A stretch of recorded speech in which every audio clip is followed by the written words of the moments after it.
So good evening everyone. कैसे हैं आप लोग? आप लोगों ने जो काम करके दिखाया है ये काबिले तारीफ़ है और बड़ा प्राउड फ़ील हो रहा है आप लोगों को इंटरव्यू करते हुए। ये इंटरव्यू नहीं, छोटा-सा गॉसिप है। हमारा मकसद ये है कि आप जिस तरह से सफल हुए हैं, आप अपना स्टोरी बताएँ उन बच्चों को जो आपकी तरह है और जिन्हें सफल होना है आपकी तरह और जिनके पास सोर्सेज़ काफ़ी कम हैं। और जैसा मैं जानता हूँ आप लोगों ने ज़्यादातर जो कोशिशें की हैं वो अपनी बदौलत की हैं। आपका जो सेल्फ स्टडी रहा है, क्योंकि मैं आप लोगों को बहुत पहले से जानता हूँ, बचपन से तो नहीं कह सकता, लाइक 6, 7, 5, 6, 7 से तो जानता ही हूँ। और बड़ा अच्छा लग रहा है आप लोगों से मिलके। तो शुरू करते हैं। सबसे पहले प्रदीप जी बैठे हैं। प्रदीप, पहले आप छोटा-सा इंट्रोडक्शन दीजिए बच्चों को प्लीज़। आप कहाँ से बिलॉन्ग करते हैं, अपना नाम और सब कुछ? सो माई सेल्फ प्रदीप कुमार। मैं यहीं पे नागा रोड में से बिलोंग करता हूँ। और रक्सौल में ही मेरी सारी मतलब छोटा से पूरा पढ़ाई वढ़ाई बीता है। एसएवी से मेरा कनेक्शन रहा है क्लास एलकेजी से। और एलकेजी से 10th तक मैं यहीं पे था। उसके बाद सिलेक्शन हुआ मेरा नवोदय में, लकली हो गया वहाँ पे। कोई उसका प्लान नहीं था बट एक्सीडेंटली हमारा हो अच्छा, गया था। जैसा कि हमें पता है आप तीनों ही नवोदय में एक साथ गए थे। तो आप तीनों साथ में पढ़ रहे थे वहाँ पे, नवोदय? आप तीनों साथ में थे, क्या बात है। तो फिर नवोदय के बाद आप तीनों अलग कैसे हुए? आप लोगों ने कैसे ये सेलेक्ट किया कि आपका फ़ील्ड ये है? जैसे प्रदीप, आपको कैसे लगा कि आपको इधर जाना है? या बीच में कुछ उतार-चढ़ाव हुए, लाइक जैसे उन्होंने नीट क्वालीफ़ाई किया, उन्होंने जेईई क्वालीफ़ाई किया। आपका माइंड में ये कैसे आया कि बीच में आपका भी कुछ और टारगेट था कि मुझे ये करना है, फिर आपने सडनली कुछ प्लान किया, इसके बारे में बताइए? पहले बताइए नवोदय के बाद क्या, छोटा-सा स्टोरी बताइए, आप लोग सेपरेट कैसे हुए? सर नवोदय में वहाँ पे स्कोप था जेई का और नीट का। तो ये दोनों दोस्त हमारे, उन्हें नीट करना था, इसे जेई करना था। बट मेरे को ना इंजीनियरिंग करना था और ना ही मेडिकल में मेरा जो उतना क्या कहते हैं इंटरेस्ट नहीं था। तो इन लोगों को वहाँ पे स्कॉलरशिप मिल गई तो ये लोग चले गए। बट वहाँ पे ज़्यादा इसके अलावा ज़्यादा कोई स्कोप नहीं था। तो मैंने अपने घर पे आया, फिर बाहर गया देहरादून। तो वहाँ पे पढ़ाई करने के लिए मैं गया एनडीए के लिए। बट एनडीए के साथ-साथ और बाहर जब आदमी जाता है तो बहुत सारी इन्फॉर्मेशन मिलती है, बहुत सारा एक्सपीरियंस मिलता है। बाहर आप जाते हो तो बहुत सारा नॉलेज अलग-अलग जगह से आती है, मिलती है। तो वहाँ से आपको एक्सपीरियंस मिलता है, आप अलग-अलग आदमी से मिलते हैं। तो वहाँ पे बहुत सारे फ़ील्ड के बारे में पता चला। फिर मुझे आईएमयू सीईटी के बारे में पता चला, मैरीटाइम यूनिवर्सिटी के बारे में पता चला। फिर वो उसके बारे में सर्च किया, देखा, तो वहाँ पे थोड़ा इंटरेस्ट जगा, क्योंकि मुझे घूमने का शौक था। और वो शौक उससे पूरा हो सकता है। आपकी जॉब से पूरा हो हाँ, जॉब से सकता पूरा हो सकता है। फ्री में कंपनी है। मेरे को प्रोवाइड करेगी, कोई पैसे-वैसे मेरे लगेंगे नहीं। तो वो उसने मुझे अट्रैक्ट किया और साथ में उसका पेचेक भी अच्छा है, तो शायद मैंने वही आपने अपने चुना। ड्रीम को परस्यू किया है, इसका मतलब ये। यस आप तीनों मतलब ने ही आप मतलब अपने ड्रीम को परस्यू किया और आपने जो चाहा वो पूरा नहीं सर, कह मतलब सकते हाँ, कह सकते हैं सर आप वो। क्या है कि बचपन से ही मेरा थोड़ा घूमने-फिरने का शौक था। और ये रेगुलर जो है ना क्या कहते हैं, बना देते हैं ना, लोग ने बना दिया है कि अगर आप इंजीनियरिंग नहीं करते हैं। हैं, हाँ, मेडिकल नहीं करते हैं, तो आप क्या कहते यूज़लेस। हैं यूज़लेस टाइप के हैं। मतलब ये कीजिएगा तो ही आप सक्सेसफुल हो सकते हैं। तो वैसा कुछ नहीं है, बहुत सारे फ़ील्ड भी हैं। आप ये देख सकते हैं कि आजकल तो सोशल मीडिया भी एक करियर बन चुका है। उसमें भी बिल्कुल। बहुत बहुत लोग अच्छे आते हैं, अपना करियर बना रहे हैं। तो बहुत सारा स्कोप है। तो वैसे ये भी स्कोप था मेरा। तो आपने एक एग्ज़ाम्पल सेट किया कि इंजीनियरिंग और मेडिकल के अलावा भी कुछ चीज़ें हैं, जहाँ पे आगे बढ़ा जा सकता है। बहुत अच्छी बात है। सनी, आपसे शुरू करते हैं। पहले छोटा-सा introduction. Good evening, sir. I am Sunny Kumar. I am from Roxol. I have done my class from class 6 to 10 in SAB. Then after I went to Navodaya Vidyalaya. From there, I got a scholarship and I went to Super 30. वो मेरे लिए बहुत बड़ी बात थी। नवोदय विद्यालय जाना, फिर super 30 में जाना, मतलब टॉप, मतलब जो एक इंस्टीट्यूट है, एक तरह से छोटा सा इंस्टीट्यूट है जहाँ पे 30 बच्चे आ रहे हैं अलग अलग स्टेट से। तो ये बहुत बड़ी बात थी वहाँ पे, और सारे टॉपर इसी थे। तो आप सुपर 30 में ही यस थे? सर। यस उन सर। 30 बच्चों में आप भी थे? Yes sir. काफ़ी अच्छा एक्सपीरियंस रहा बिल्कुल होगा। सर। तो आप थोड़ा-सा बताइए सुपर 30 में लाइक जाने के लिए किस तरह से क्या यस करना सर। और जब मैं नवोदय विद्यालय में था तो ऐसे रैंडमली वहाँ से जो टीचर्स होते हैं या फिर जो वहाँ पे स्टाफ मेंबर्स होते हैं, वो सारे जेएनवी को विजिट करते हैं। जेएनवी हो गया, केवी हो गया, या फिर कोई रेपुटेड स्कूल है वहाँ पे वो विजिट करते हैं। और ज़ाहिर सी बात है वो जेएनवी विजिट करेंगे, केवी विजिट करेंगे, क्योंकि वहाँ पे जो इकोनॉमिकली बैकवर्ड क्लास के बच्चे हैं वो वहाँ पे रहते हैं। और उनका बेनिफिट रहता है कि ज़्यादातर इन्हीं बच्चों को जाए, तो वो नवोदय विद्यालय में आते हैं। तो वहाँ पे एक स्कॉलरशिप आया था, तो एक जनरल टेस्ट था, तो मैंने टेस्ट वो क्लेरिफाई किया, तो वहाँ से मुझे एक इंटरव्यू के लिए जाना पड़ा। तो ज़ाहिर सी बात है इस सेक्शन में क्या होता है कि रिटेन तो थोड़ा नॉर्मल भी होता है, उसमें तो थोड़ा इंटरव्यू लेवल का होता है, थोड़ा सा टफ होता है। तो मैंने इंटरव्यू क्लियर किया, लकीली वो भी मेरा हो गया। फिर मैं इसके बहुत सारे ब्रांचेस हैं सुपर 30 के, और ऐसे जयपुर में, जोधपुर में, दिल्ली में, नोएडा में है, ऐसे डिब्रूगढ़, असम में, सारे बहुत सारे ब्रांचेस हैं। तो मेरा सिलेक्शन नोएडा में हुआ था, जहाँ पे 30 बॉयज आए थे। तो वहाँ पे हमने लगभग हार्डली शायद हमने 9 या 8 मंथ प्रिपरेशन किया था जेई के लिए। तो हमने 2 जेई मेंस दिए थे, और सडनली ये हुआ कि ना हमें लगा था कि लास्ट में जो दोनों जेई मेंस हैं वो हमें मार्च या अप्रैल में मिलेंगे। तो थोड़ा हम स्टार्टिंग से थोड़ा ये थे कि ठीक-ठीक चलो लास्ट में होने वाला है, अच्छा प्रिपरेशन हो जाएगा। बट सडनली क्या एनटीए ने ये किया ना कि वो लास्ट में उसने जनवरी में ही पुट कर दिया कि फर्स्ट सेशन जनवरी में ही होगा। तो वो थोड़ा चैलेंजिंग था हमारे लिए। तो फिर हमें क्या करना पड़ा ना कि जेईई मेंस एक ऐसा एग्जाम है ना, मेंस और एडवांस में डिफरेंस होता है। मेंस के लिए आपको स्कोर करना पड़ेगा, तो आपको सारा चैप्टर कंप्लीट होना चाहिए, पूरा नहीं तो कम से कम फॉर्मूला भी आपको याद होना चाहिए। और एडवांस का ये है ना कि आपको अगर 30 चैप्टर हैं तो 10 भी मालूम है तो चलेगा, आपको 10 में बहुत परफेक्ट होना है। तो मेंस था तो ये चैलेंजिंग होगा कि 1 मंथ बाकी था हमें, तो फिर थोड़ा जल्दी-जल्दी मॉकअप किया, वो कंप्लीट किया चैप्टर को, और फर्स्ट मेंस दिया तो उसमें मेरे 95 परसेंटाइल रहे हैं। फिर सेकंड में लगा कि ये थोड़ा कम है, 90 कुछ फिक्स करना चाहिए, फिर एडवांस के लिए मूव करेंगे। तो फिर मैं सेकंड मेंस दिया, उसमें मेरे 98 परसेंटाइल थे, फिर लकीली एडवांस क्लियर किया मैंने। तो ये बहुत बड़ी बात थी मेरे लिए कि हाँ, 8 मंथ की प्रिपरेशन में जहाँ जहाँ पे बच्चे 9th से स्टार्ट करते हैं, और यही इसी साल का जो 2013-23 का ईयर 1 है, उन्होंने क्लास 9th से स्टार्ट किया था। बहुत सारे बच्चे 11th से स्टार्ट करते हैं, और लकीली हमारा थोड़ा 11th अनलकीली ये 11th था तो बेकार चला गया कि हमें कोरोना की वजह से हम गए नहीं वहाँ पे। तो 12th हमने पढ़ा जेएनवी से, वो भी बोर्ड लेवल था, तो बोर्ड लेवल से जेईई लेवल पे मूव करना थोड़ा सा बहुत चैलेंजिंग होता है। और ये लेवल जो बोर्ड लेवल हो गया, जेईई लेवल बहुत डिफरेंस होता है यहाँ पे। तो थोड़ा चैलेंजिंग था, 9th मंथ में भी करना एक अपने आप में चैलेंज था। तो मुझे लगता है शायद ये मैंने बहुत अच्छा किया कि मेरे से हुआ ये, इसके लिए थैंक्स। तो शिवम आपकी तरफ मूव करते हैं। आपने नीट क्वालिफाई किया है और आप एक डॉक्टर बनने वाले हैं शायद। आप बताएँ कि आपका जो सफ़र रहा, आप भी जेएनवी में थे, आप तीनों साथ में थे। तो आप पहले अपना इंट्रोडक्शन दीजिए, और शायद आपने भी यहीं से पढ़ा है, इसी स्कूल से पढ़ाई किया है। आप अपने बारे में बताइए। सो बेसिकली मेरा नाम शिवम है, और सेम हम तीनों एक ही प्लेस से बिलोंग करते हैं, रक्सौल से। और तीनों का घर भी लगभग आसपास ही है। तो लगभग हम मतलब 6-7 साल से हम तीनों साथ ही पढ़ रहे हैं। हम लोग का जो मतलब डाइवर्जन हुआ वो क्लास 12th के बाद ही हुआ। क्लास 8 से मैं इन लोगों का क्लासमेट था 10th तक एसएवी में। फिर उसके बाद से 11th-12th साथ ही नवोदय गए। फिर वहाँ से भी मतलब नवोदय की पढ़ाई ये थी कि हम लोग बोर्ड सेंट्रिक हो गए थे। तीनों का फील्ड थोड़ा अलग हो गया था, लाइक मैं बायो, ये दोनों मैथ्स ले लिए। फिर उसके बाद से जब 12th पास आउट हुए तो तीनों का फील्ड डाइवर्ट हो गया। लिटरली मैं मतलब मेरे मन में था कि ठीक है, एक अपने आप को ट्राई दे के देखते हैं कि नीट कर सकते हैं कि नहीं। सो मैं एक चांस लिया, मैं ड्रॉप लेना चाहता था। और मेरे पास मतलब ऐसा इकोनॉमिकल वो बैकग्राउंड में नहीं था कि मतलब मैं एलन आकाश जैसे प्लेटफॉर्म को ज्वाइन कर सकता था। सो लकीली मुझे नवोदय में ही चांस मिला। एक इंस्टीट्यूट था जो कि मतलब नवोदयंस जो थे एलुमनाई, उनके द्वारा ही वो खोला गया था, एनकेसी, नवोदय नॉलेज सिटी, जो कि पटना में था। सो उसने मुझे अपॉर्चुनिटी दिया, और मतलब बिल्कुल बहुत ही कम फ़ी में, ना के बराबर, जो कि मैं बियर कर सकता था उतने फ़ी में, मतलब मेरी नीट की उसने तैयारी करवाई। और मतलब टोटली मैं 9 मंथ की प्रिपरेशन में नीट को क्रैक कर लिया with 682 marks, all India rank 1351 and category rank 107। तो मतलब मेरे लिए भी थोड़ा सा ड्रीम कम ट्रू टाइप ही था। ऐसा अभी लगता है कि हाँ, काफ़ी चीज़ें सिंपल थी, बट हाँ, थोड़ा पीछे देखते हैं, सोचते हैं तो लगता है कि नहीं, एफर्ट लगाएं, लेबर लगाएं। लाइक मतलब जब एक प्रिपरेशन का मेरा फेज़ था, मैं वहाँ पे तैयारी कर रहा था, तो कुछ टाइम ऐसा भी था कि मैं मतलब पूरे दिन में 24 आवर्स में बस 3 घंटे की ही नींद ले पाता था। एक ऐसा फेज़ भी मेरे साथ हुआ था।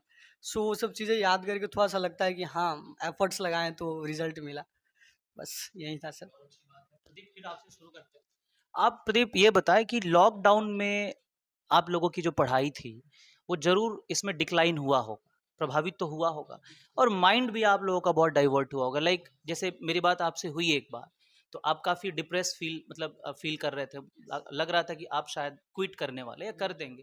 तो प्रदीप, आप बताइए कि आपने किस तरह से अपने आप को मेंटेन रखा, अपने कॉन्फिडेंस या मोटिवेशन को किस तरह से मेंटेन रखा, या फिर कैसे अपने आप को आपने आगे बढ़ने के लिए मोटिवेटेड रखा? लॉकडाउन के टाइम पे आप कहाँ थे, किस तरह से आपने मेंटेन किया, इसके बारे में एक छोटा सा स्टोरी जो भी आपके पास लॉकडाउन के टाइम। तो सर लॉकडाउन में बेसिकली सब घर ही पे थे, आप तो भी मैं घर भी पे? मैं भी घर ही पे था, कहीं जा नहीं सकते थे। तो घर पे ज़्यादा टाइम फैमिली के साथ बीतता था और घर पे ही कुछ काम करते रहते थे, पढ़ते रहते थे। वैसे आजकल सभी के पास अपना फ्यूचर बनाने के लिए अपने हाथ में उनके पास इंटरनेट है, और इंडिया में इंटरनेट काफ़ी सस्ता है, तो सब कुछ आजकल अफोर्ड कर रहे हैं। तो इंटरनेट से ही बहुत कुछ मैंने सीखा था उस समय, और इंटरनेट से ही पढ़ाई को थोड़ा-थोड़ा मतलब जितना हो सकता था उतना मैंने किया। बट क्या कहते हैं कि जो फ्लो होता है वो टूटा ज़रूर, और हमने वो फ़ील भी किया था, क्योंकि जब हम यहाँ से जब लॉकडाउन हमारा ख़त्म हुआ, नवोदय में जब हम लोग गए और जब वहाँ पे टीचर्स ने हमें पढ़ाना स्टार्ट किया, तो हमें ऐसा फ़ील हुआ कि हाँ, हमारा क्या कहते हैं फ्लो टूट चुका है, और सिटिंग हमारी कैपेसिटी जो है वो कम हो चुकी थी। टीचर्स हमें सुबह से लेकर दोपहर तक पढ़ाते थे, बट हम अक्सर 2-3 क्लास के बाद बहुत ज़्यादा थकाव महसूस करने लगते थे। फिर समय के साथ वो भी फ़ेज़ जो था हमारा फ्लो बन गया, और हमने पढ़ाई अपना कंटिन्यू रखा, और अब यहाँ पे हैं। सनी, आप थोड़ा बताएं लॉकडाउन में आपने क्या तो सर, ये तो आई थिंक सर, ये जो हमारा एजुकेशन में जो डिक्लाइन था वो मेजर डिक्लाइन यहीं पे था, लॉकडाउन में होना। तो सर यहाँ पे मैं एक चीज़ ना। लाइक क्वेश्चन ये है कि यस सर। लॉकडाउन में जैसे सबके पास फोन रहेगा, यस तो सर। इंटरनेट का लोग अब यूज कर सकते हैं, उनका यस बैड सर। यूज कर रहे हैं। आप लोगों ने किस तरह से उसको लाइक मोटिवेटेड रखा, अपने यस पाथ सर। चेंज नहीं किया, डिस्ट्रैक्शन नहीं आया कि आपको सीधा रहना है, आपको वहीं जाना है? यस क्या सर। अंदर से आपको मोटिवेट कर रहा था एकदम कि आपको नेट का गलत इस्तेमाल नहीं करना, मूवीज नहीं देखने, वेब सीरीज नहीं देखनी? Yes sir. देखते ही होंगे थोड़ा यस बहुत, लेकिन बिल्कुल फिर सर। भी ये बहुत बड़ी बात है कि आप फिर उठे लॉकडाउन के बाद, तो इसके बारे में आप सर इसमें सबसे बड़ा मेजर मेजर रीज़न ये था कि ना कि हमने क्लास जब 10th किया था उसमें हमारे अच्छे परसेंट आए थे। तो वहाँ से एक मोटिवेशन था कि नहीं, अब 10th अच्छा किया तो ज़ाहिर सी बात 11th 12th भी अच्छा करना है। लेकिन लॉकडाउन के कारण थोड़ा-सा स्टार्टिंग में हम रहे कि अब तो कोई 11th आ रहा है, और दूसरी बात मैं एक चीज़ ऐड करना चाहूँगा यहाँ पे, कुछ बोर्ड्स में डिफरेंट होते हैं। तो आईसीएसई बोर्ड हो गया और सीबीएसई बोर्ड, इन दोनों में थोड़ा डिफरेंस आ जाते हैं। जब आप 10th से 11th 12th में जाते हो तो सीबीएसई में बहुत बड़ा जंप आता है। एक्सट्रीमली मतलब बहुत ज़्यादा, मतलब जो बच्चा कर रहा है वही समझ सकता है ये बात। तो उस टाइम में 11th में टीचर का गाइडेंस होना बहुत इंपॉर्टेंट होता है, जो कि लकीली हमारे पास नहीं था नकली। तो ये हुआ कि ज़ाहिर-सी बात हमारे पास बस वो यूट्यूब बचता है और गूगल, ये सब जहाँ से हम यूज़ कर सकते थे। तो मुझे याद है कि जब मैंने स्टार्टिंग में क्या किया कि कुछ बहुत सारे प्लेटफ़ॉर्म हैं, अनअकैडमी हो गया, फ़ीस वाले हो गए, बहुत सारे ऐसे प्लेटफ़ॉर्म हैं, जहाँ से मैंने स्टार्ट किया अपना फ़िज़िक्स। मुझे लगा कि हाँ, ये थोड़ा स्ट्रॉन्ग ज़ोन है, थोड़ा इसे कवर करना चाहिए। तो मैंने स्टार्ट किया, फिर भी वहाँ पे भी डिफ़िकल्टीज़ आ रहे थे, क्योंकि लग रहा था मेरे को कि अंदर से नहीं, यहाँ पे टीचर चाहिए मेरे को। मेबी शायद ये ऐसा हो सकता कि मैं अगर 1 साल इस रहता उस टर्म ऑनलाइन रहता तो शायद ईज़ी होता, लेकिन मैं जस्ट ऑफ़लाइन से ऑनलाइन आया तो थोड़ा मुश्किल हो रहा था।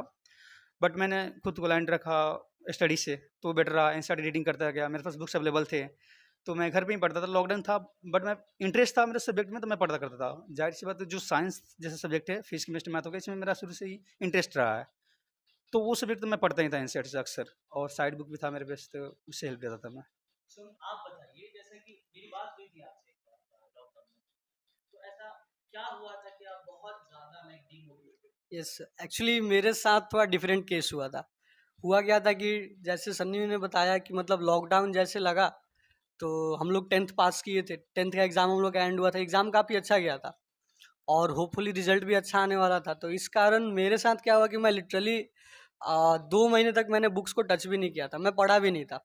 2 महीने तक मतलब मैं पढ़ाई से पूरा दूर रहा। उसके बाद हम लोग का रिजल्ट आया मिड ऑफ जुलाई में।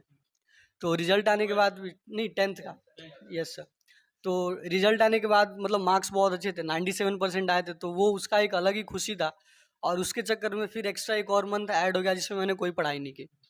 फिर मतलब ड्यूरिंग लॉकडाउन में अपने विलेज चला गया था। विलेज से जब मैं रिटर्न किया तो पता चला कि मेरे जो दोस्त हैं लाइक ये लोग, तो उन्होंने पढ़ाई को कंटिन्यू रखा है। और ये चीज़ें मुझे अंदर से हिट की कि यार मेरे दोस्त पढ़ रहे थे और मैं कुछ नहीं किया। Somehow it was a good point for me कि मुझे वहाँ से मोटिवेशन मिला।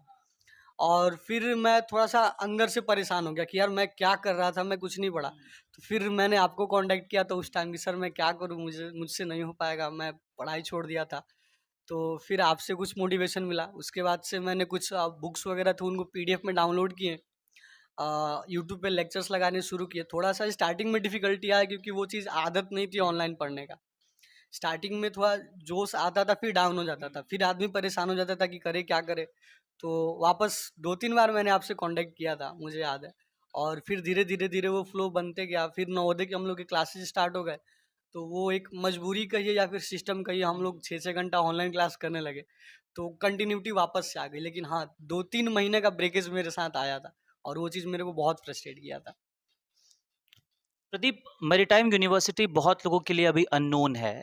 आप इसके बारे में बताइए, क्योंकि मेडिकल इंजीनियरिंग ये ज़्यादातर लोग जानते हैं, और क्योंकि आप भी बहुत अच्छे फील्ड में गए हैं, तो आप इसके लिए कुछ बताइए ताकि बच्चों को स्कोप मिल सके कि हम इधर भी जा सकते हैं, इधर भी सक्सेसफुल हो सकते हैं। इसके बारे में आप थोड़ा बेसिकली, मतलब बेसिक सी चीज़ें बताइए ताकि समझ में आ जाए। ये क्या है, इसके लिए कैसे तैयारी कर सकते हैं, ये सारी चीज़ें बताइए। तो इसका सिलेबस पहले बताइए क्या है? सिलेबस सर वही है 11th और 12th। हाँ। बस मतलब आप इंडिया का कोई भी एग्ज़ाम आप क्रैक कर सकते हो, बस आपको कमांड होनी चाहिए 9th 10th 11th और 12th। ये 4 जो क्लासेस हैं, इनसे आप मतलब इंडिया में जो भी हैं, वो सारा एग्ज़ाम का बेस यही 4 क्लासेस होते हैं। इसी से सब कुछ निकल सकता है। तो आपको डिफरेंट कुछ करने का ज़रूरत नहीं है, आपको वही पढ़ना है, बस आपकी कंसिस्टेंसी बनी रहनी चाहिए। सब्जेक्ट मैथ, साइंस और क्या बोलते हैं इसको, हाँ, एसएसटी वगैरह भी रहता है? एसएसटी सर अगर आप क्या कहते हैं एग्ज़ाम में आप जब बैठे हो तो ये भी रहता है, एसएसटी रहता है, इंग्लिश भी रहता है, अच्छा, तो अच्छा। उसका थोड़ा मेंटेन करना पड़ता है, थोड़ा पढ़ना पड़ता है। लेकिन ये भी उतना क्या कहते हैं हार्ड नहीं होता। आप थोड़ा-सा भी पढ़ लें, चैप्टर को एक बार रिवाइज़ कर लें, आप चैप्टर को पढ़ लें और थोड़ा-सा जो इम्पोर्टेंट पॉइंट्स होते हैं उन्हें आप लिख लें, तो आपको वो एग्ज़ाम में बहुत ज़्यादा हेल्प कर सकती हैं।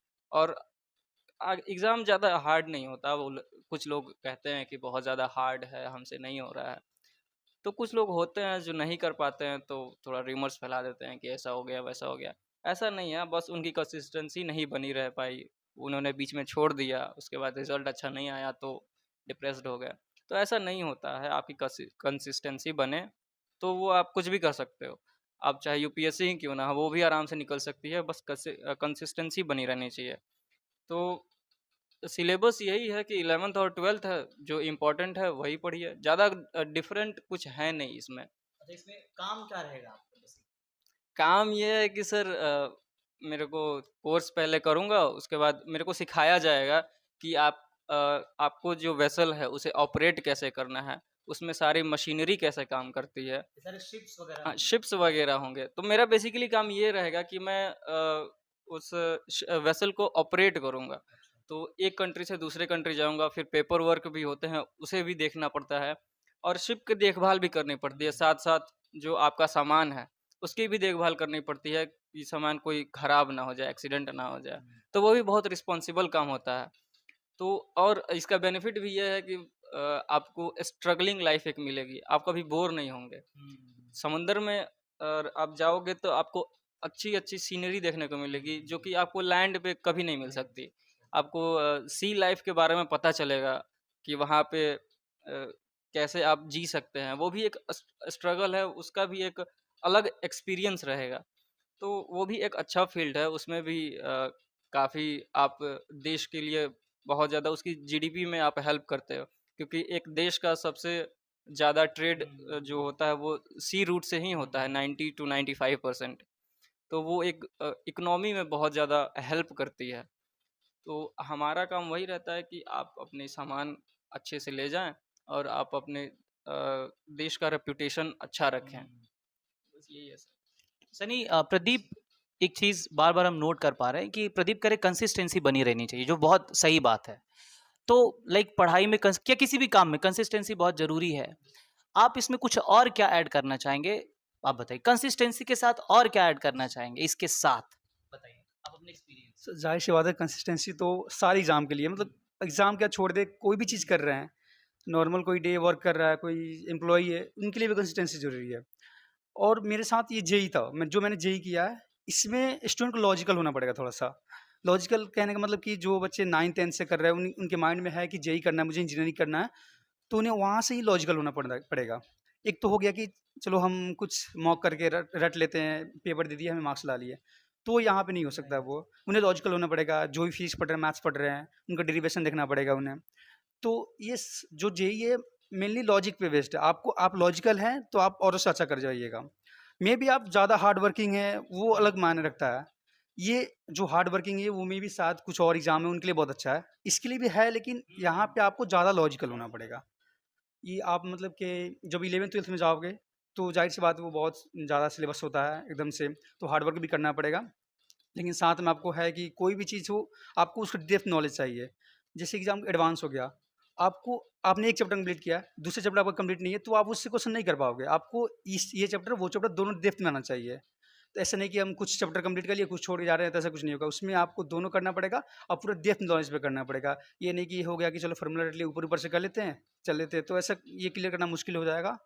तो यहाँ पे थोड़ा ये रहता है कि आपको डेप्थ नॉलेज चाहिए किसी सब्जेक्ट का। बहुत अच्छी बात है। तो आपने प्रदीप के कोटेशन में एक वर्ड ऐड कर दिया कि आप लॉजिकल भी होना पड़ेगा। चलिए, consistency plus logical, third party के पास आते हैं।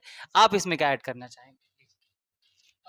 बेसिकली मेरा फील्ड मेडिकल फील्ड था और नीट मुझे देना था, तो consistency plus logical and last point is accuracy.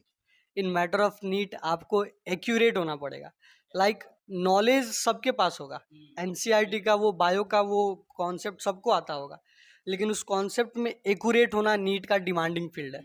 Like आपके पास 4 ऑप्शंस रहेंगे, आप एक्यूरेट है तो ही आप 3 को गलत करके चौथे को पिक करेंगे कि this is the right one. So basically NEET का जो मेन फंडा है वो एक्यूरेट होना है। 98 चैप्टर्स के हर एनसीईआरटी के हर लाइन से वाकिफ होना जरूरी है। मेनली बायो और केमिस्ट्री में तो मस्ट है, आपको होना ही चाहिए। फिजिक्स थोड़ा सा प्रैक्टिस का चीज़ है, न्यूमेरिकल से उसको हम थोड़ा ले सकते हैं, let it be taken for granted. But in terms of biology and chemistry you must have to be accurate with each line. Yes, that's it.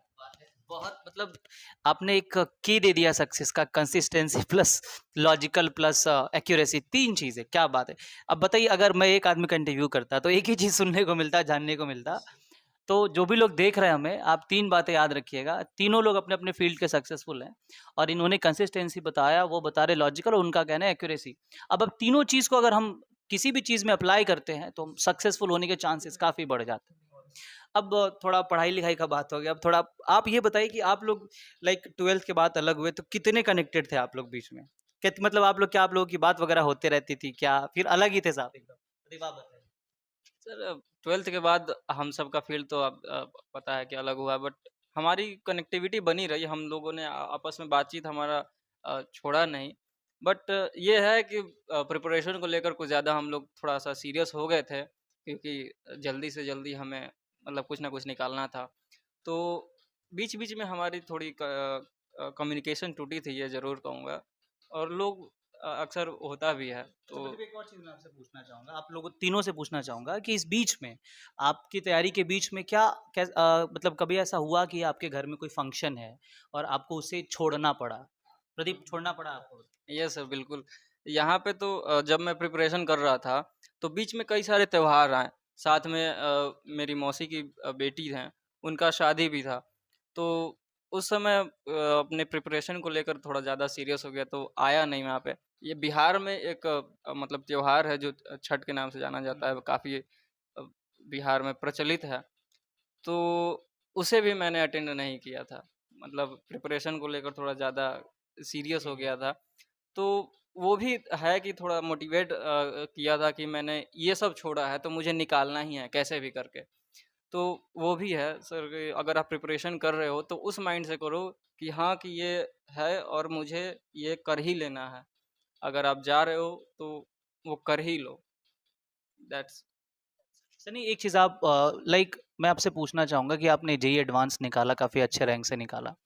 हमारे सोसाइटी में बहुत ऐसे बच्चे हैं जो इकोनॉमिकली स्ट्रांग नहीं हैं और हम लोग भी वैसे ही लगभग। तो आप लाइक जो बच्चे घर पे हैं या जो लोकल जगह पे पढ़ाई कर रहे हैं अपने घर से, क्या वो जेईई एडवांस या नीट या मैरीटाइम यूनिवर्सिटी क्वालिफ़ाई कर सकते हैं? तो आप थोड़ा-सा उस पे गाइडेंस लाइक थोड़ा गाइड करिए। कैसे अगर कोई करना चाहे? अगर ये देखा है तो अगर कुछ बीते 4-5 साल पहले की बात करें तो थोड़ा ये मुश्किल था। लेकिन अभी ये कहें कि ये मुश्किल है, ये लॉजिकल नहीं होगा, क्योंकि अभी ये टाइम आ गया कि बहुत सारे एक्सेस हैं हमें इंटरनेट के, यूट्यूब है और क्रोम में तो बहुत सारे हैं कि आपको लेक्चर अवेलेबल है। कोई बच्चा नीट करना चाहता है, जेईई करना चाहता है तो वो घर से भी कर सकता है। लेकिन यहाँ पे ये होता है ना कि आप घर पे रह रहे हो तो एक माहौल का बात रहता है कि आप इन्वायरमेंट नहीं मिल रहा है आपको, और बच्चा एक दिन मोटिवेट रहा, 2 दिन मोटिवेटेड रहा तो तीसरे दिन डिमोटिवेट हो जाएगा, कुछ काम आ गया घर पे। तो इसके लिए बाहर जाना भी बहुत इम्पोर्टेंट है, और कोई बच्चा अगर नहीं अफोर्ड कर पा रहा है बाहर जाना, तो बहुत सारे स्कॉलरशिप आते हैं, उनके थ्रू हो जा सकता है। और ये भी नहीं कर पा रहे वो, तो वो घर पे भी कर सकते हैं, लेकिन बाकायदा उन्हें, हाँ, ये माहौल तो क्रिएट नहीं हो पाएगा, लेकिन उन्हें ज़्यादा एफर्ट देना पड़ेगा खुद को कंसंट्रेट करने में। क्योंकि जो बाहर बंदे हैं, वो चलो नहीं पढ़ रहे हैं तो दूसरे को देख के स्टार्ट कर देंगे। लेकिन आप जब घर में हो, एक बंद कमरे में हो, तो खुद से मोटिवेशन चाहिए आपको, सेल्फ मोटिवेटेड रहना पड़ेगा। तो ये थोड़ा मुश्किल होता है। तो इससे थोड़ा बनाना मुश्किल, लेकिन ये हो सकता है, बिल्कुल कर सकते हैं, बहुत से बच्चे कर भी रहे हैं। और इनफैक्ट जितने भी जेईई एडवांस या मेंस क्वालीफाई कर रहे हैं, ज़्यादातर बच्चे देखा जाए तो वो ऑनलाइन में भी है। जिद ऐसे ऑफलाइन में थोड़ा ज़्यादा है, लेकिन ऑनलाइन में भी बच्चे कर रहे हैं वो। तो ये हो सकता है, बस हमें कंसंट्रेट करना पड़ेगा खुद से और मोटिवेटेड रहना पड़ेगा थ्रू आउट द प्रिपरेशन। और रही बात कि हम जब थे वहाँ पे सुपर 30 में, तो यहाँ पे नहीं आए, घर पे जब कनेक्टिविटी टूट गया था थोड़ा-सा। ये है ना कि कुछ आपको बड़ा पाना है तो कुछ सैक्रिफाइसेस करने पड़ते हैं आपको। कुछ तो कॉम्प्रोमाइज़ करना पड़ेगा आपको। वो है ना कि क्या success and comfort can't coexist, एक साथ वो कोएग्जिस्ट नहीं कर सकते हैं। आप अक्सर सक्सेस के थ्रू जा रहे हो तो आपको थोड़ा कम्फर्ट ज़ोन से बाहर आना पड़ेगा। तो ये था कि मैंने भी कुछ शादियाँ अटेंड नहीं कर पाया। तो ये थोड़ा-सा लेकिन था कि खुशी था, चलो एट द एंड जब मैं कुछ सक्सीड कर जाऊँगा तो ये होंगे। हाँ, ये सर बहुत सारे फंक्शंस मिलेंगे। तो ये था, ये मोटिवेशन था अंदर से कि एट द एंड सक्सीड करना है तो थोड़ा ये सही रहेगा। ये थोड़ा कहना आसान लगता है, लेकिन ये छोड़ पाना मुश्किल होता है। ज़्यादातर मैं बच्चों को देखता हूँ, नहीं चलो चले जाते हैं आज, या फिर आप दिल्ली में थे, या फिर आप भी देहरादून में थे, आप पटना में, तो ये जगह घूमने के लिए बहुत अच्छा अच्छा माना जाता है, बहुत लोग जाते हैं यहाँ घूमने के लिए। और देहरादून में तो बहुत अच्छी-अच्छी चीज़ें हैं तो लोग जाते ही हैं। और दिल्ली की तो बात ही, दिल्ली तो वैसे रंगीन है। तो आप क्या सन्नी कभी दिल्ली में मतलब घूमने के पॉइंट ऑफ कितना एन्जॉय करा आपने? करा है आपने? ज़ाहिर-सी बात है कि मैं जब स्टार्टिंग में यहाँ से गया था तो मुझे याद है कि मैं आनंद विहार उतरा था, तो मेट्रो का मुझे कोई जानकारी नहीं था। एट द एंड मैं जब 9 महीने वहाँ पे रहा, फिर मैं मेट्रो का हर एक चीज़ जानता हूँ। और ये नोएडा जैसी सिटी तो थोड़ा वो दिल्ली से डिफरेंट भी है। तो वहाँ पे बहुत सारी चीज़ देखने को मिला, बहुत सारे सीनरीज़ है वहाँ पे विज़िट करने को, लोटस टेम्पल, इंडिया गेट, ये सारे। और वो मेट्रो सिटीज़ था वहाँ पे, तो था कि रक्सौल से तो बहुत डिफरेंट है वो, यहाँ पे जहाँ पे मैं था स्टार्टिंग से, वहाँ से तो बहुत डिफरेंट है। बहुत चीज़ सीखने को मिला वहाँ पे, नए-नए लोग आए, बहुत सारे स्टूडेंट भी थे, तो बहुत सारे अलग-अलग स्टेट से थे, कुछ उड़ीसा से, पंजाब से, हरियाणा से। तो उनका कुछ माइंडसेट अलग होता है। कुछ बच्चों को, हाँ, कि हमें जेईई करना है तो किस किस कारण करना है। अभी जो बिहार के होते हैं मैक्सिमम उन्हें जेईई करना है तो थोड़ा, हाँ, फाइनेंशियली हमें स्ट्रांग होना है। कुछ बच्चे होते हैं कि नहीं मुझे टैग चाहिए आईआईटी का। कुछ हैं कि नहीं मैं पढ़ रहा हूँ स्टार्टिंग से और मेरा पैशन है इंजीनियर बनना है मुझे। तो यहाँ पे डिफरेंस होता है, किसी को टैग चाहिए, किसी को अच्छा इंजीनियर बनना है। आपको क्या चाहिए? आप ऑनेस्टली बताइए। मेरे लिए ये था कि इंजीनियर था, थोड़ा इलेक्ट्रिकल में मेरा इंटरेस्ट ज़्यादा था। तो मुझे एक अच्छा इंजीनियर बनना था, मुझे एक टैग भी लेना था और फाइनेंशियली स्ट्रांग भी होना था। शायद मेरे लिए तीनों अच्छी बात। डिमांड था मेरा।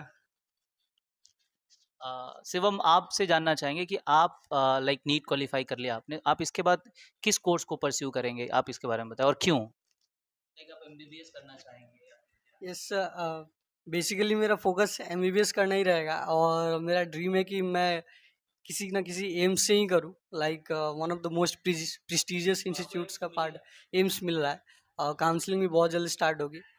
और लाइक आगे मेरा मतलब मन है कि मैं थोड़ा सा रिसर्च फील्ड में प्रमोट करूँ खुद को।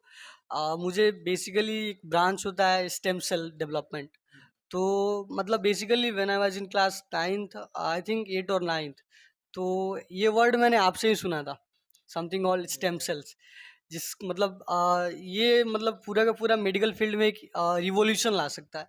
सो वहाँ से मतलब एक था माइंड में, और वो चीज़ चलता गया। मैं जब यहाँ पे आया, नीट क्वालिफाई किया, तो आई वाज लाइक कि हाँ, एक स्टेज मिल गया है मुझे, और अब मैं इस पे आगे बढ़ सकता हूँ। तो मेरा आगे पूरा ड्रीम रहेगा, एक एम्बिशन रहेगा कि हाँ, मैं इस आप फील्ड में वर्क सैटिस्फाइड करूँ। नहीं हैं? बिल्कुल। अच्छी बात है सर, सेम चीज़ मैं आपसे पूछना चाहता हूँ। क्या आपको आगे आप भी कुछ और देख रहे हैं? बिल्कुल सर, ये जो है कि मेरा प्लान्स तो स्टार्टिंग से था इलेक्ट्रिकल मुझे लेना है, पढ़ना है, मुझे ज़्यादा इंटरेस्ट है इन सब चीज़ों में। तो एट द एंड मुझे जॉब करना ऐसा कुछ ये नहीं है। मुझे ज़ाहिर-सी बात है, अब कोई इंजीनियर बन गया वो अंडर द किसी सीईओ के किसी दूसरे डायरेक्टर के अंदर में जॉब कर रहा है, तो वो थोड़ा मेरे लिए बोरिंग होगा। मेबी वो मेरा वैसा नेचर नहीं रहा। ज़ाहिर-सी बात है, मैं फिज़िकल वर्क में ज़्यादा बिलीव करता हूँ। तो मेबी आगे चल के मुझ कोई ऐसा चीज़ डेवलप करूँ या फिर कोई ऐसे जो अभी तो वो फ़ोन का ज़माना, टेक ज़माना हो गया है, तो ज़ाहिर-सी बात है कुछ मैं अपना इन्वेंशन करना चाहूँगा, ऐड करना चाहूँगा, बहुत सारे मोबाइल ऐड हुए, कंप्यूटर ऐड हुए, तो मेबी कुछ और आगे चल के 10-20 साल बाद कुछ तो चीज़ होगा नया जो ऐड कर सकूँ मैं इसमें, तो ये मेरा आप बताइए, रहेगा। आप इसमें कुछ ऐड करना चाहेंगे या सैटिस्फाइड हो अपने जॉब से? फिर आगे कुछ और देख रहे हैं आप अपने लिए? नो सर, सैटिस्फाइड तो अगर आदमी सैटिस्फाइड हो जाता है तो उसकी आगे बढ़ने की इच्छा बिल्कुल खत्म सही हो कह जाती रहे है हैं, सर। एकदम सही कहा आपने। सैटिस्फाइड मतलब आप आपसे जो भी आपको मिले आप उससे खुश रहें, बट बिल्कुल, सैटिस्फाइड ना रहें। एकदम। ये मेरी नीति खुद की है। Yes sir. आप जब आप तो हमारे स्कूल के काफ़ी अच्छे टीचर हैं, आपने आकाश में भी पढ़ाया हुआ है, तो आप वहाँ भी गए, फिर भी आप उसे वहाँ पे आपको सैटिस्फैक्शन नहीं मिला, तो फिर आप वापस आए, फिर आप कहीं और जाने की प्लानिंग तो ज़रूर कर ही रहे होंगे। तो मेरा भी प्लानिंग है सर कि अगर मान लीजिए कि मैं जाता हूँ दूसरे कंट्रीज़ में, तो दूसरे कंट्रीज़ में बहुत सारी अलग-अलग अपॉर्च्युनिटीज़ भी होती हैं, तो उसमें कोशिश करूँगा कि वहाँ पे थोड़ा और कुछ अच्छा कर सकूँ। या फिर ये जो ट्रांसपोर्टेशन भी मैं जिसमें जा रहा हूँ, तो उसमें कुछ ऐसा तो आएगा या फिर आगे चल के कुछ ऐसा तो होगा ही, जिसमें मैं अपना योगदान दे सकता हूँ। तो उसमें भी देखूँगा कि मैं क्या कर सकता हूँ। फ्यूल जो चीज़ है, उसमें कुछ रेवोल्यूशन भी आ ही सकते हैं। अभी जो क्या कहते हैं फॉसिल फ्यूल्स जो चल रहे हैं, वो सारे जो व्हीकल्स उससे चलते हैं, तो उसमें वो तो ख़त्म होंगे ही। तो जो दूसरे अल्टरनेटिव्स हैं, तो उसमें देखूँगा कि वहाँ पे क्या कर सकता हूँ। आगे चल के दूसरे कंट्रीज़ में ज़्यादा इंडिया से जो डेवलप्ड हैं, वहाँ पे रिसर्च चल ही रहा है। तो आगे चल के देखूँगा और ये हो सकता है कि मैं आगे चल के कुछ और भी करूँ या फिर ये जॉब छोड़ दूँ। तो सैटिस्फैक्शन तो नहीं कहूँगा कि सर सैटिस्फाई हूँ। कि मेरे माइंड में अक्सर ये रहता है कि जो भी स्टूडेंट्स हैं उनके लिए मैसेज है कि वो अपना 100% दें। फॉर एग्जांपल मैं इसको थोड़ा एग्जाम एलिब्रेट करना चाहूँगा। कोई एक बच्चा है जो अपना 80% दे रहा है, अपने एफर्ट दे रहा है 80%, फिर उसे 98 मार्क्स आ रहे हैं किसी पर्टिकुलर सब्जेक्ट में। तो मैं ये मानता हूँ कि कोई बच्चा 88 मार्क्स ला रहा है अपना 100% देके, तो वो ज़्यादा बेटर है मेरे नज़र में, क्योंकि उसने अपना 100% दिया। और जो अपना 100% दे रहा है वो डे बाय डे वो इंक्रीज कर लेगा और अच्छा कर लेगा। बशर्ते कोई बच्चा अपना 80% दे रहा, मन से नहीं दे पा रहा, कुछ को टाल रहा है किसी चीज़ों को, फिर भी वो अच्छे मार्क्स ला रहा है, तो अगर वो ऐसा करता गया तो आगे डिमोलिशन हो जाएगा। तो बच्चे ज़्यादा इस पे फोकस करके वो अपना 100% दे, वो मार्क्स क्या आएगा वो बात की बात है, और जब अपना 100% आप दोगे तो वो ऑटोमेटिकली अच्छा हो ही जाएगा। तो मैं स्टूडेंट को मैसेज देना चाहूँगा कि वो अपना 100% दे, जो भी काम कर रहे हैं 100% दे अपना। शिवम, शिवम आप एक बात बताएं, हमारी आवाज़ चली जाएगी थोड़ी बहुत। अभी के टाइम पे यूथ को देखा जाता है कि लाइक कंसंट्रेशन काफी मुश्किल हो पा रहा है। बच्चे का दिमाग ठीक है, लेकिन फिर भी कंसंट्रेट काफी कम है। कंसंट्रेशन बनाए रखने के लिए क्या टिप्स देना चाहेंगे? बेसिकली सबसे पहले तो मैं ये बोलूँगा कि सर आपको आपके पास जो रिसोर्सेज है उसका प्रॉपर यूटिलाइजेशन का तरीका पता होना चाहिए। कंसंट्रेशन के लिए एक बहुत इंपॉर्टेंट पार्ट है। और लाइक दूसरा चीज़ है कि आप जो ड्रीम अपना डिसाइड किए हो उस ड्रीम का रूट कॉज क्या है, आप क्यों वो करना चाहते हो, वो अगर थॉट माइंड में हमेशा घूमते रहेगा देन आप हमेशा मोटिवेटेड रहोगे, कंसंट्रेटेड रहोगे। मुझे डॉक्टर क्यों बनना था, मेरे पास उसका एक क्लियर कट रीज़न था। अगर मुझे थोड़ा सा भी प्रॉब्लम आता था तो मैं मतलब पूरा फ्रस्ट्रेट हो जाता था, मैं बालकनी में खड़ा होकर रोता था कि मैं सही नहीं कर रहा हूँ, मुझे करना है। तो वैसा रूट कॉज आपके पास होना चाहिए कि आप क्यों करना चाहते हो, और ये चीज़ जब रहेगा तो आप कभी डेविएट नहीं होगे, कभी डिस्ट्रैक्ट भी नहीं होगे। यस, यही चीज़ है। सनी आप एक बात बताएं, लाइक लॉजिकल की बात हम करें, इसको थोड़ा इलाबोरेट करें। लॉजिकल कैसे, क्योंकि बच्चे समझ नहीं पाएंगे, तो लॉजिक के बारे में कुछ बताइए। आप एग्जांपल देके बताइए कि कैसे लॉजिकल हो सकते हैं। एग्जाम्पल इसका सबसे बेटर ये रहेगा कि हम कुछ फॉर एग्जाम्पल फिजिक्स पढ़ रहे हैं, तो जाहिर सी बात है फिजिक्स पढ़ लेना, एक जो फिजिक्स पढ़ते हैं उन्हें शायद याद होगा कि एक इक्वेशन है V equal D plus A T, इसको एक इक्वेशन है, तो इक्वेशन ऑफ मोशन है ये। तो इसे एज इट इज़ याद कर लेना और क्वेश्चन है उस पर अप्लाई कर देना, वो अच्छी बात है, आपको मार्क्स मिल जाएंगे। लेकिन इन केस आप बहुत जब ये इस टाइप का प्रिपरेशन कर रहे हो जी लेवल का, तो आप फॉर्मूला मॉक नहीं कर सकते हो, जाहिर सी बात है फॉर्मूला भूल जाओगे। तो एट द टाइम आपको इंस्टेंट वो डेरिवेशन आना चाहिए कि हाँ आप डिराइव कर सको, और डेरिवेशन कुछ ज़्यादा बड़ा नहीं होता, आप अगर स्टेप शॉर्ट करते हो 2 से 3 स्टेप में डेरिवेशन हो जाएगा वो। और जेई टाइप का जो एग्जाम है इसमें आपके पास टाइम रहता है, उससे जेई एडवांस कुछ 6 घंटे का एग्जाम है, तो इनकेस आप कोई फॉर्मूला बोलते हो तो लॉजिकली उसे निकाल भी सकते हो। तो लॉजिक का ये मतलब है ना कि आप कुछ भी पढ़ो, तो फिजिक्स पढ़ो तो रिलेट करो उससे। हाँ, रिलेट करो, ये नहीं कि बस एज अ फिजिक्स को एज अ मैथमेटिक्स समझ लिए, नहीं, दोनों में अंतर है, बहुत ज़्यादा अंतर है। फिजिक्स इज लाइक आपको विजुलाइज भी करना पड़ेगा, प्लस मैथ भी थोड़ा सा पुट करना पड़ेगा, तभी आप कुछ कर सकते हो। और लॉजिक मतलब हर वो चीज़ आपको समझना पड़ेगा कि डेप्थ क्या, कहाँ से स्टार्ट हो रहा है ये, और डेरिवेशन तक जाना पड़ेगा। ये नहीं कि स्टार्टिंग से पिकअप कर लिए, सर का क्लास में लेक्चर सुन लिया, ऐसे कर दिया, नहीं, आपको खुद से पढ़ना पड़ेगा, डेप्थ जाना पड़ेगा कि हाँ इसे और कहाँ अप्लाई किया जा सकता है। और उस टाइप में होता है ना कि एक पार्टिकुलर टाइप का क्वेश्चन आया, आपने कर लिया वो, लेकिन जे इज अबाउट कि आप उसको और कितनी तरीके से सोच सकते हो। चलो ये क्वेश्चन ऐसा ना रहो कि ऐसा होता तो क्या होता, ऐसा ना हो कि ऐसा होता तो क्या होता, तो ये आपको करना पड़ेगा जेई में। आपको एक ही क्वेश्चन को बहुत तरीके से सोचना पड़ेगा कि हाँ चलो ये क्वेश्चन तो मेरे सामने आ गया, इनकेस ये नहीं आया होता, ये आया था, तो फिर आप उसके साथ लग जाओ। तो जब आपका बेस मजबूत होगा, प्लस आप लॉजिकल होगे, तभी आप कर सकते हो। फॉर्मूला बेस में तो नॉर्मल सी जो सारे बच्चे कर देंगे वो। अब 10 क्वेश्चन मिला है, 10 क्वेश्चन फॉर्मूला बेस्ड होंगे तो सारे बच्चे कर लेंगे, फिर इससे तो रैंक ही डिसाइड नहीं हो पाएगा। तो ऐसे जो एग्जाम है इसमें लॉजिकल क्वेश्चन डाले जाते हैं कि जिस बच्चे के पास लॉजिक होगा वो क्लिक करके आगे निकल जाएगा। तो शायद लॉजिक, ये सब मेरे हिसाब से इसका डिफरेंस है। तो लाइक फिजिक्स में आप मुझे ये बताइए कि जेई करने के लिए वेटेज किसका ज़्यादा है, फिजिक्स केमिस्ट्री का, और बच्चे न्यूमेरिकल से बड़ा डरते हैं, तो उसके लिए थोड़ा छोटा सा टिप्स दीजिए। ये हो गया कि अगर आप जेई मेंस को देखिए तो जेई मेंस में आपको स्कोर करना होता है, तो वैसा स्कोर करके आपको एक मिनिमम कट ऑफ क्लियर करना होता है। तो जाहिर से जो जितने भी बंदे होते हैं, जो भी बच्चे हैं, जहाँ तक मैं जिनके साथ रहा हूँ, तो फिजिक्स और केमिस्ट्री पे फोकस करते हैं, क्योंकि ये स्कोरिंग सेक्शन है। और मैथ्स आप कितना भी कर लो, 1 से 1.5 घंटा भी दोगे तो आप 12 से 13 क्वेश्चन कर पाओगे, मैक्सिमम 15 कर पाओगे, क्योंकि आपको सोल्यूशन करना पड़ेगा, एट द एंड तुमको आपको जाना पड़ेगा आंसर पे। लेकिन जो फिजिक्स और केमिस्ट्री है मेंस लेवल में थोड़ा सा ईजी होता है, लेकिन एडवांस में थोड़ा सा एडवांस होता है, वो क्वेश्चन चला जाता है। तो फिजिक्स के लिए आपको क्या, जाहिर सी बात है क्वेश्चन ज़्यादा लगाना पड़ेगा। क्वेश्चन तो अक्सर ज़्यादा लगाना, कुछ अच्छा रिलेवेंट बुक चाहिए उसके लिए, बहुत सारे बुक है फिजिक्स के लिए। और केमिस्ट्री ये है कि आपको कुछ कुछ जो न्यूमेरिकल जो फिजिकल केमिस्ट्री है उसमें आपको लॉजिकल होना पड़ेगा, पढ़ना पड़ेगा अच्छे से, आपको मैथ्स आना चाहिए अच्छे से, और मैथ्स पुट करना पड़ेगा, प्लस एनसीईआरटी तो सोल है सर, वो किसी भी एग्जाम का, जेई हो, नीट हो, कुछ भी हो, इसका सोल है सर वो।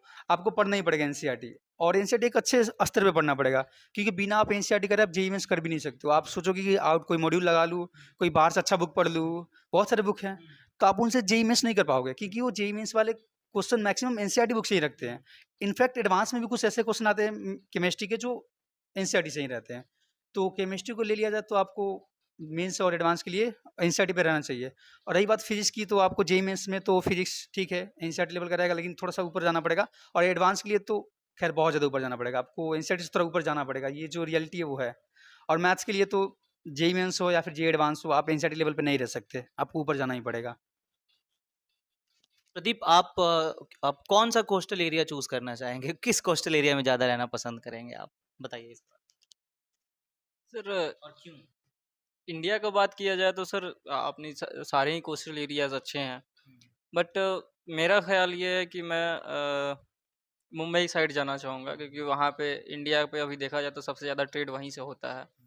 और वहाँ पे इंडिया जो है वो टूरिस्ट प्लेस भी है, तो दूसरे कंट्रीज़ के लोग भी आते हैं, तो वहाँ पे एक अच्छा एनवायरनमेंट मिल जाता है बाकी सब मतलब अलग अलग नॉलेज गेन करने का। तो वो मेरा प्रेफरेंस रहेगा कि मेरा शुरू से प्रेफरेंस रहा है कि मेरे को हर एक फील्ड का नॉलेज चाहिए होता है, तो इसलिए मैंने बचपन से ही सब कुछ मेंटेन रखा है। खेलता भी था तो बहुत अच्छे से खेलता था। इनफैक्ट कि स्कूल में कबड्डी खेलते हुए मेरा यहाँ पे फट भी गया था, 5 टाके लगे। तो जो भी किया है एकदम पूरा दिल से किया है।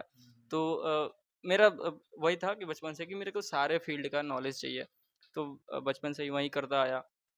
तो अभी भी जहाँ पे भी जाऊँगा वो भी मेरा प्रेफ़रेंस रहेगा कि ऐसा जगह जहाँ जहाँ पे सारा नॉलेज मिले। क्योंकि आप एक में स्पेसिफ़ाइड हो जाएँ, तो अगर मान लीजिए कि अगर वो काम में नहीं आता है, तो फिर आप दूसरी जगह क्या कीजिएगा? तो इसीलिए मेरा वही जगह रहता है कि मैं वहाँ जाऊँ जहाँ पे सब सारे चीज़ें अवेलेबल हों। अच्छी बात है। शिवम, एक और चीज़ आप बताएं, बच्चों को नीट के प्रिपरेशन करने के टाइम पे बच्चे लाइक बायो में ज़्यादा फोकस कर जाते हैं, आपने महसूस किया होगा। जबकि ये बात क्लियर है कि फिजिक्स केमिस्ट्री के बिना नीट पॉसिबल नहीं है। तो इसके लिए आप कैसे मतलब उन एस्पिरेंट्स को कहेंगे कि भाई देखो फिजिक्स केमिस्ट्री भी उतनी ज़रूरत है जितनी बायोलॉजी ज़रूरत है, और टाइम मैनेजमेंट का क्या होना चाहिए? लाइक थोड़ा सा ट्रिक मतलब थोड़ा सा टिप्स बताएं जिससे बच्चों को थोड़ा अपने घर से वो तैयारी कर सके, कहीं पे भी हैं उनको थोड़ा हेल्प मिल जाए आपसे। आप अपनी स्ट्रैटेजी बताने की कोशिश करें थोड़ी सी। लाइक सर मतलब ये तो जनरल चीज़ होता है कि जो बच्चा नीट का प्रिपरेशन कर रहा होता है उसका बायो मोस्ट इंटरेस्टिंग पार्ट होता है, और टेक्निकली सबका बायो ठीक भी होता है, लाइक सबका इंटरेस्ट भी होता है, सबको नॉलेज भी होती है, तो सब लोग मतलब जो चीज़ें इजी लगती है उसके पीछे ज़्यादा दौड़ते हैं। बायो सबको आसान लगता है, 360 मार्क्स दे सकता है, तो सबको ही मतलब बायो बायो करते रहते हैं। लेकिन सोचना पड़ेगा कि अगर कोई 360 मार्क्स ला रहा है तो करेंट सिचुएशन में तो कोई कॉलेज मिलने का चांस है नहीं। मतलब बिलो 620 630 अभी तो इस साल के तो अकॉर्डिंग तो कुछ नहीं होने वाला। तो मतलब फिजिक्स केमिस्ट्री भी इक्वल वेटेज रखते हैं, लाइक अगर उनको कंबाइन करें तो 360 मार्क्स वो भी देने वाले होते हैं।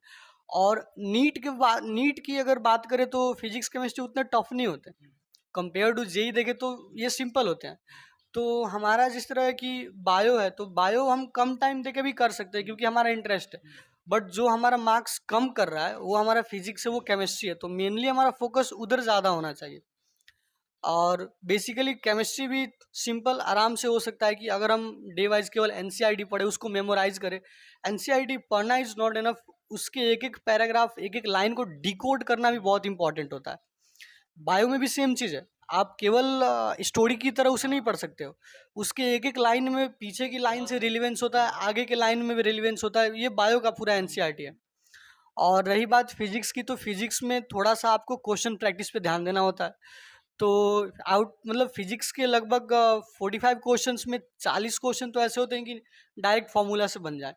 5 क्वेश्चन जो कि मार्जिन क्रिएट करने वाले होते हैं वो थोड़े कंसेप्चुअल होते हैं, उसके लिए थोड़ा सा डीप नॉलेज चाहिए होता है।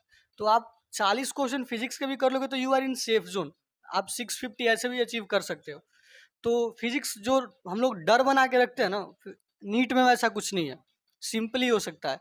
केमिस्ट्री भी केवल एनसीईआरटी से हो सकता है, थोड़ा सा टीचर का असिस्टेंस मिल जाए, समझ में आ जाए एनसीईआरटी काफ़ी है। और बायो इंटरेस्टिंग होता ही है, बस डिकोड करना जरूरी होता है उसको, बाकी सिंपल है।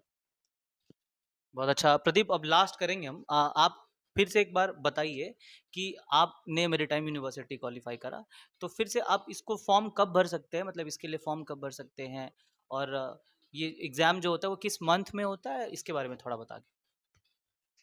सर अब बेसिकली इसका एग्ज़ाम जून में होता है, ठीक है। और आप इसका फॉर्म रिलीज़ होता है अप्रैल में, और अप्रैल में ही इसका फॉर्म रिलीज़ होता है, फिर 2 मंथ के बाद आपको एग्ज़ाम देना होता है। तो इसमें आपको पीसीएम से आपको होना चाहिए, मैथ्स बैकग्राउंड, फिज़िक्स, केमिस्ट्री ये होना चाहिए, बायो से आप उसमें नहीं जा सकते हैं। तो ये है। और इसके साथ आपको थोड़ा मैथ्स तो है ही, आपको थोड़ा एसएसटी आना चाहिए, और इंग्लिश, उससे भी क्वेश्चंस आते हैं, तो उस पे भी थोड़ा ध्यान देना ज़रूरी है। और तो उसके बाद स्पॉन्सरशिप का भी सीन होता है। इसमें अलग-अलग कोर्सेज़ होते हैं, डीएनएस होता है, बीएससी होता है, इंजीनियरिंग भी इसमें होती है, बीटेक नॉट मैरीटाइम। तो यहाँ पे 3 फ़ील्ड हैं, एक हो गया डीएनएस जो जिसमें 1 साल का कोर्स होता है, कॉलेज में आपको बिताना होगा। उसके बाद बीएससी होता है जिसमें 3 साल रहता है, और प्लेसमेंट आपको इसी बीच 3 साल में मिलते हैं। लेकिन जो डीएनएस होता है, आपको पहले स्पॉन्सरशिप के माध्यम से आपको पहले अपना कोई कंपनी जो होता है उसमें आपको पहले स्पॉन्सरशिप दे दी, फिर आपने 1 साल तक कोर्स किया, उसके बाद वो कंपनी आपको अपने शिप पे भेज देती है ट्रेनिंग के लिए, 18 महीने की ट्रेनिंग होती है। फिर उसके बाद आप एलिजिबल हो जाते हैं, सीओसी एक करके टेस्ट होता है, उसे आप पास करके आप 3rd ऑफिसर बनते हैं। फिर उसके बाद जैसे-जैसे आपका एक्सपीरियंस बढ़ता जाता है, आप इवेंचुअली कैप्टन बन जाते हैं। और जो इस फील्ड में जो है कैप्टन जो हाईएस्ट रैंक पे होते हैं शिप मैनेजमेंट को लेकर। और बीटेक मान लीजिए कि वो भी है एक। तो बीटेक में आप जाएँगे इंजन साइड में, आपको जो इंजन है शिप का, उसका पूरा कमांड जो बीटेक किए हुए हैं उनके पास रहता है। तो इसमें भी आप स्पॉन्सरशिप पहले ले सकते हैं, फिर उसमें भी आप जीएमई करते हैं, उसमें ये उनका अलग फील्ड है, जैसे कि डीएनएस 1 साल का है, वैसे जीएमई भी वो है टेक्निकल साइड का, वो भी 1 साल का है। इसमें भी आपको पहले स्पॉन्सरशिप कंपनी से लेना होगा। फिर वो भी सेम है 18 महीने का, उसमें भी आपको ट्रेनिंग होगा, फिर सीओसी एग्ज़ाम होगा, फिर उसके बाद आप ऑफिसर बन जाते हैं इंजन साइड में, फिर इवेंचुअली आपका एक्सपीरियंस बढ़ता है और आप चीफ ऑफिसर बनते हैं। वो भी इक्विवेलेंट होता है कैप्टन के इक्विवेलेंट होता है, लेकिन फिर भी ऐसा कैप्टन से थोड़ा नीचे ही होता है। तो यही सिनेरियो है और ज़्यादा कॉम्प्लिकेटेड नहीं है सर। अच्छी बात है। सनी, आपसे फिर लास्ट बात हो रही है।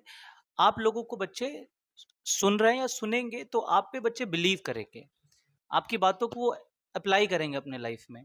तो लास्ट करते हुए आप अपनी पूरी तैयारी का जो सार है, कंक्लूजन, आप उन बच्चों को देते जाइए जो आपको देख रहा है, आपको उनसे मोटिवेशन मिलेगा आप लोगों से, है ना? तो आप शॉर्ट में क्या कहना चाहेंगे? मैं फिर लास्ट बार पूछूंगा कि तैयारी कैसे करें और मोटिवेटेड कैसे रहे, क्योंकि काफी बड़ा स्तर का एग्जाम होता है जो आप लोगों ने क्वालिफाई करा है। शॉर्ट में बताइए कि कैसे मोटिवेटेड रहें। So one thing I will add that ये जो केस है जेई के लिए, the more early you start the more better you get. तो जितना पहले तुम स्टार्ट करोगे, जाहिर सी बात है कोई जेई के लिए सोच रहा है तो वो 9th क्लास से भी स्टार्ट कर सकता है, कोई 10th से 11th से भी स्टार्ट करता है। तो मेरे हिसाब से जिसको अच्छा करना है, बहुत अच्छा करना है, रैंक लाना है, तो उन्हें 9th से स्टार्ट करना चाहिए, क्योंकि आप 9th 10th पढ़ोगे तभी 11th 12th अच्छे से समझ में भी आ पाएगा। और रही बात मोटिवेशन की, तो अगर आप ये सोच रहे हो ना कि मुझे जेई करना है, तो जब भी आपको कहीं जो डिस्ट्रैक्ट हो, डिमोटिवेट हो, तो समझो आपने स्टार्ट क्यों किया था। तो ये बहुत बड़ा फैक्टर होता है ना कि जब आप एक बार माइंड में हिट करोगे कि हाँ क्यों मैंने स्टार्ट किया था, तो आई थिंक वो बहुत बड़ा ये रहता है, एनर्जेटिक रहता है, कि वो एनर्जी देता है कि हाँ मैंने किस सोच से स्टार्ट किया था, स्टार्टिंग में क्या मेरा क्या मोटिवेशन था। मेरे एक इंसिडेंस याद आ रहा है कि मुझे था कि ड्रॉप लेना है, ठीक है। तो मैंने 11th तो किया नहीं था अच्छे से, तो 12th के बाद ड्रॉप लेना था मुझे। तो मुझे याद है मैं जेएनवी से क्लास 12 कंप्लीट करके जस्ट आया था। 7 जून को मेरा मैथ्स का एग्जाम खत्म हुआ था। मैं 7 जून को 2 बजे जेएनवी से चला, शाम को 5 बजे घर पे आया। उसी शाम को रात को मैंने 10 बजे से फर्स्ट लेक्चर मैंने अटेंड कर लिया अपना जेई के लिए। तो जहाँ पे बच्चे 12th जस्ट कंप्लीट करने के बाद 10-15 दिन रिलैक्स करते कि रिजल्ट आएगा, तो मेरे अंदर इतना मोटिवेशन था कि ना मैंने एग्जैक्ट उसी दिन रात को 10 बजे से मैंने फर्स्ट लेक्चर देख लिया। फिर अगले दिन उठ के मैंने सोचा कि अभी भी कोई भी इंस्टीट्यूट ज्वाइन करूंगा, टाइम है अभी 2 महीना, रिजल्ट आने में टाइम भी है, तभी ज्वाइन करूंगा। तो उस बीच में बहुत कंसिस्टेंट रहा, बहुत जल्दी जल्दी सिलेबस भी कंप्लीट करना होता है ना, बहुत ज़्यादा। अब ड्रॉप ईयर में तो आपको बहुत जल्दी सिलेबस कंप्लीट करना पड़ता है। तो ये रहता है उसके साथ में। और सबसे बड़ी बात, आपको मोटिवेटेड रहना पड़ेगा हमेशा, खुद सेल्फ मोटिवेशन आना चाहिए। एक्सटर्नल मोटिवेशन कितना भी कोई कुछ कर दे वो काम नहीं कर पाएगा, तो सेल्फ मोटिवेटेड रहना पड़ेगा। और जब भी लगे कि डिस्ट्रैक्ट हो रहा हूँ, तो just remember that why you have started this. तो ये बहुत बड़ा फैक्टर रहता है। सर मुझे तो अभी भी मतलब फील नहीं होता है कि कुछ अचीव किया है या जो भी है। लाइक मतलब 12th कंप्लीट किया, 9 महीने का टाइम मिला, बस नॉर्मल वे में पढ़ते गए। ये था कि बीच में कभी कोई ब्रेक नहीं लाने दिया। लाइक मैं जब प्रिपरेशन के फेज में था तो मेरे पास फ़ोन्स नहीं थे मेरे, मतलब टोटली आइसोलेटेड। घर पे भी मैं मतलब 15 से 20 दिन बाद ही 5 मिनट कभी कॉल कर पाता था। मेरा हॉस्टल का यही था कि फ़ोन्स वे नॉट अलाउड। और मतलब जब प्रिपरेशन के फेज में थे तो याद भी नहीं आती थी घर की, क्योंकि मतलब एक अलग ही फील आता था पढ़ाई का। और उन सब के पीछे ये था कि समाउ मेरे दादाजी का ड्रीम था कि तुम डॉक्टर बन जाओ, आई कैन मतलब रेस्ट पीसफुली। तो वो चीज़ बार बार हिट करती थी। जब टेस्ट होते थे, कम मार्क्स आते थे, तो मैं अकेले रात में जाता था, बालकनी में खड़ा होकर लिटरली मैं रो देता था कि क्या कम हो रहा है मेरे से, क्यों नहीं मार्क्स आ रहा है। तो वो सब चीज़ें जब हिट करेगा, लाइक अगर आज मैं अपने पेरेंट्स को देखता हूँ तो जो सेटिस्फैक्शन है, मतलब मेरे पापा बोलते हैं कि तुम मेरे लिए आसमान का तारा तोड़ के ला के रख दियो, तो वो सब स्टेटमेंट जब मैं सुनता हूँ तो अभी बहुत अच्छा फील होता है। तो मैं मतलब बाकी लोगों को भी यही बोलूँगा कि जस्ट रिमेंबर, आप अपने पेरेंट्स को याद करो, आपके जो बैकबोन है, जो सपोर्ट है, उनको याद करो कि उनके लिए क्या मायने रखता है आपका रिजल्ट। आपके ड्रीम का अचीव करना, आप तो चलो अचीव करोगे, लेकिन जिन्होंने आपको बनाया उनके लिए क्या मायने रखता है। ये चीज़ें बार बार अगर माइंड में आते रहेगा तो आप कभी डेविएट नहीं होने वाले हो, कभी डिस्ट्रैक्ट नहीं होगे, और आप अपना ड्रीम अचीव करके ही रहोगे। सिंपल। बहुत अच्छा लगा आप तीनों से बात करके, बहुत बहुत शुक्रिया, आपने अपना कीमती समय दिया और हम आपके उज्जवल भविष्य की कामना करते हैं। बहुत बहुत शुक्रिया।